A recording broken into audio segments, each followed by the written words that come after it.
Assalamualaikum warahmatullahi wabarakatuh.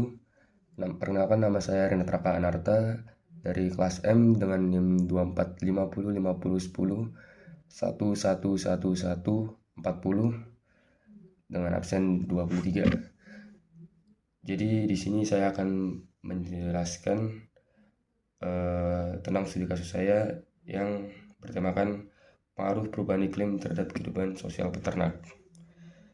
Dampak perubahan iklim terhadap sosial peternak ini antara lain adalah penurunan produktivitas ternak, peningkatan penyakit hewan, dan penurunan kualitas produk.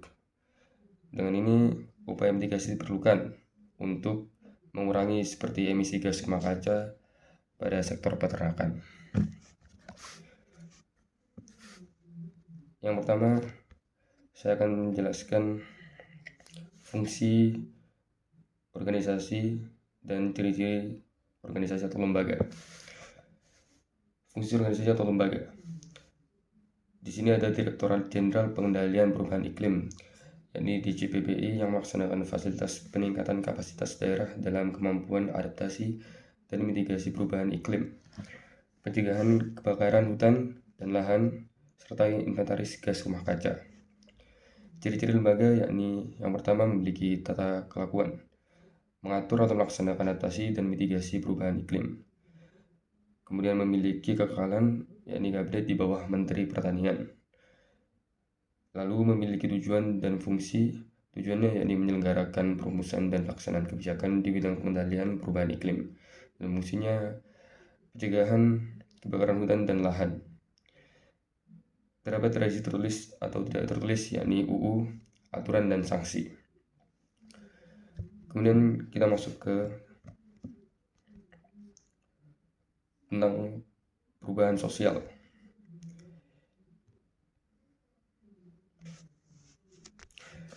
Selanjutnya saya akan menjelaskan kekuasaan dan wewenang. Definisi kekuasaan. Menurut Selo Somardian dan Solomon Somardi, kekuasaan tergantung dari yang berkuasa dan dikuasai. Pihak yang menguasai, yakni pemerintah pusat dan daerah, menerapkan kebijakan yang dibuat direktorat dengan menerapkan program sesuai daerah yang memiliki banyak atau potensi ternak. Direktorat Pengendali Perubahan Iklim menerapkan aturan dan pedoman yang harus diikuti para peternak seperti mengurangi emisi gas metana, mengelola limbah ternak, dan mengontrol penggunaan lahan. Pihak yang dikuasai yakni peternak, komunitas ternak, dan masyarakat sekitar. Kemudian dimensi kekuasaan. DJPPI memiliki kekuasaan berbasis pemerintahan dan tradisi ideologi, yaitu kekuasaan yang legal dan terorganisir, serta didukung oleh nilai-nilai perlindungan. Dengan legalitas ini, mereka dapat memberikan sanksi, mengawasi, dan menerapkan aturan yang sesuai. Yang ketiga, sentuhan kekuasaan.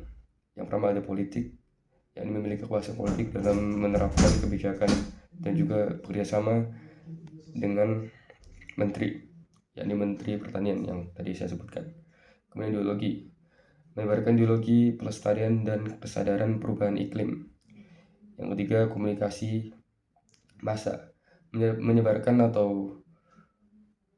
informasi melalui koran, TV, radio, dan lainnya. Dan yang terakhir ada tradisional, dengan melakukan pendekatan lokal kepada masyarakat lokal seperti pada komunitas ternak atau pada masyarakat sekitar. Kemudian sumber kekuasaan. DJPPI memiliki kekuasaan resmi langsung di bawah Kementerian Pertanian secara legal dan resmi. Sumber kekuasaan dilihat dari anggota dan pimpinan. Unsur-unsur kekuasaan.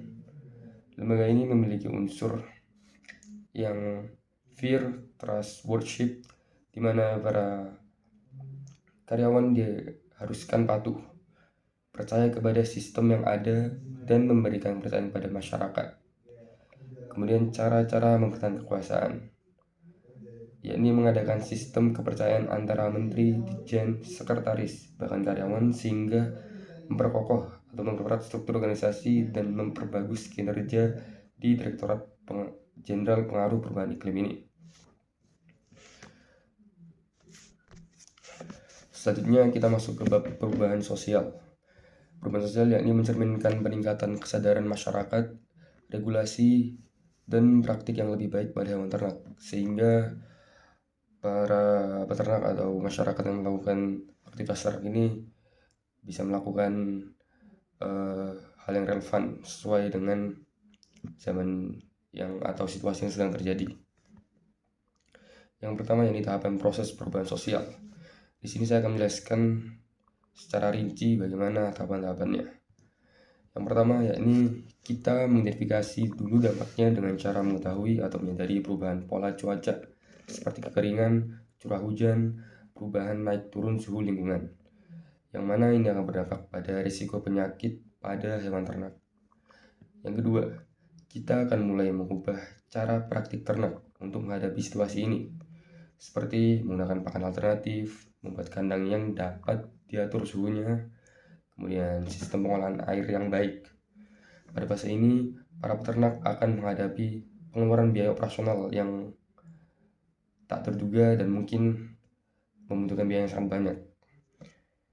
Kemudian yang ketiga, yakni para peternak mulai melek teknologi, sehingga mereka mulai menerapkan teknologi modern, seperti teknologi ramah lingkungan dalam penggunaan pakan, yakni pakan rendah emisi gas atau energi terbarukan untuk operasional peternakan. Yang keempat, para peternak akan merasakan dampak sosial, seperti perubahan dalam struktur sosial. Peternak kecil bergabung dalam komisi untuk berbagi sumber daya alam dan teknologi, atau para peternak mulai meninggalkan wilayah untuk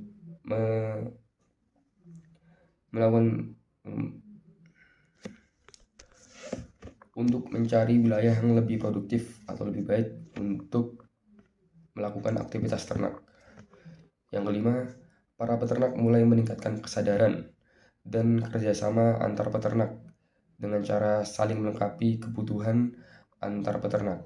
Kemudian para peternak akan berkoalisi untuk membuat regulasi dan kebijakan baru, seperti untuk menanggulangi emisi gas rumah kaca. Yang terakhir, tahapan-tahapan ini akan terus berkelanjutan atau continue untuk menghadapi tantangan dalam peternakan, sehingga para peternak bisa siap dan tidak kaget jika terjadi kondisi perubahan iklim atau perubahan sosial yang seperti ini. Selanjutnya, faktor penyebab perubahan sosial. Faktor penyebab perubahan sosial yakni yang pertama dari pola cuaca, seperti peningkatan suhu, ketersediaan pangan, air, kemudian kerusakan lingkungan seperti banjir, kekeringan, mengubah cara para peternak mengelola peternakan. Yang ketiga, kebutuhan. Dari perubahan ini dapat menyebabkan konflik sosial karena perebutan sumber daya alam seperti air dan lahan di antara para peternak. Kemudian ada faktor pendorong dan faktor penghambat perubahan sosial. Yang pertama yakni faktor pendorong, terdapat inovasi atau kemajuan teknologi seperti sistem irigasi, pengelolaan limbah ternak. Kemudian kebijakan pemerintah yang mungkin dapat mempermudah bagaimana para peternak ini menghadapi perubahan-perubahan yang terjadi pada peternakan. Kemudian kerjasama antar komunitas peternak. Yang kedua adalah faktor penghambat. Faktor penghambat seperti perubahan iklim, di mana akan terjadi mungkin seperti cuaca yang ekstrim, kemudian peningkatan suhu dan lain sebagainya.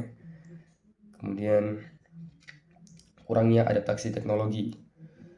Dan yang ketiga, kurangnya pengelolaan berkelanjutan. Jadi sekian dari studi kasus yang saya jelaskan. Terima kasih. Mohon maaf jika ada kesalahan dan kekurangan. Saya tutup. Wassalamualaikum warahmatullahi wabarakatuh.